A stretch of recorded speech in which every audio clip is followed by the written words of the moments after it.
পটল ভাজি করার জন্য আমরা এখানে প্যানের মধ্যে তেল দিয়ে দিয়েছি, মিডিয়াম ফ্লেমে রেখে এখন দিয়ে দিয়েছি 1 চামচ হলুদ গুঁড়ো।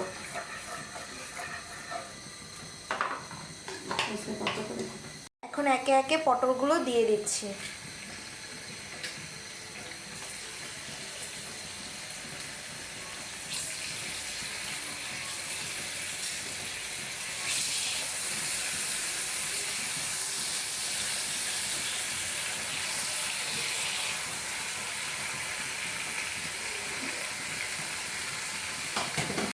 পটলগুলো এবার খুব সুন্দর করে ভেজে নিব। তো এই যে পটলগুলো খুব ভালো করে ভেজে নেওয়া হয়েছে এক পিঠ, দেন আমি উল্টিয়ে নিয়েছি। এখন অপর পাশটা হবে, ঢাকনা দিয়ে ঢেকে দেব। তো এখানে পটলটার অন্য পাশে খুব সুন্দর করে ভাজা হয়ে গিয়েছে। তো এখন পটলগুলো উঠিয়ে নিচ্ছি, আর ঠিক এইভাবেই বাকি পটলগুলো ভেজে নিচ্ছি। বাকি পটলগুলো ভেজে নিব।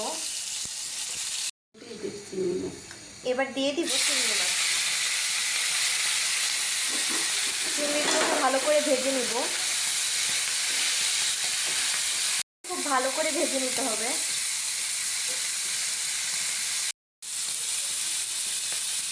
এবার দিয়ে দিব পটল ভাজির জন্য এই পেঁয়াজ কুচি, দিয়ে দিব কাঁচামরিচ কুচি। এবার রান্নাতে দিয়ে দিব 1 টেবিল চামচের মতো হলুদ গুঁড়ো,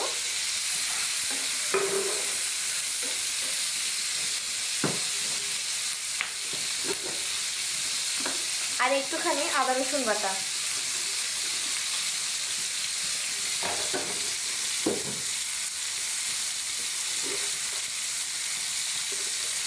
এক টেবিল চামচ ধনিয়া গুঁড়ো অ্যাড করে নিব।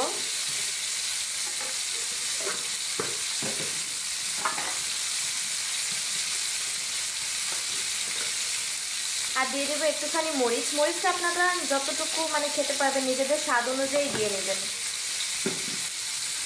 এবার টমেটোগুলো দিয়ে খুব ভালো করে নেড়ে চেড়ে নিব এটাকে।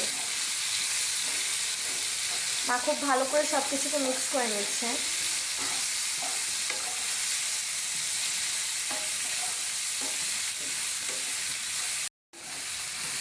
মশলাটা কিন্তু খুব ভালো মতো ভেজেছে আম্মু। এবার এখানে মশলাটাকে কষিয়ে নেওয়ার জন্য একটুখানি পানি অ্যাড করে নেব।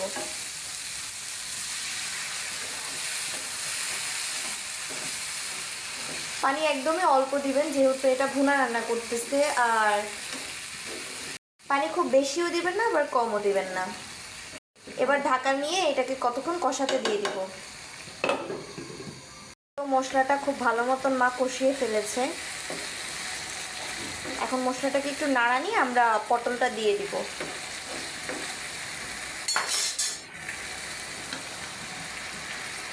মশলাটার সাথে এবার পটলটাকে খুব ভালো করে মিশিয়ে নিব গাইস। এখনো কিন্তু রান্নাটা পুরোপুরি হয়নি, বাট এখনই দেখতে পাচ্ছেন রান্নাটা কতটা লোভনীয় লাগতেছে। খেতেও খুব দারুণ হয়।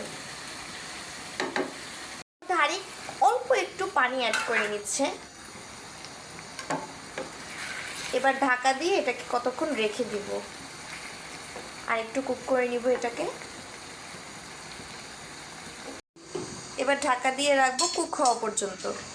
তো এই তো আমাদের পটল ভুনার একদম ফাইনাল লুক। দেখতে কিন্তু খুবই ইয়াম্মি লাগছে। এটা ভাত দিয়ে মেখে খেতে যা লাগবে, একদম অস্থির।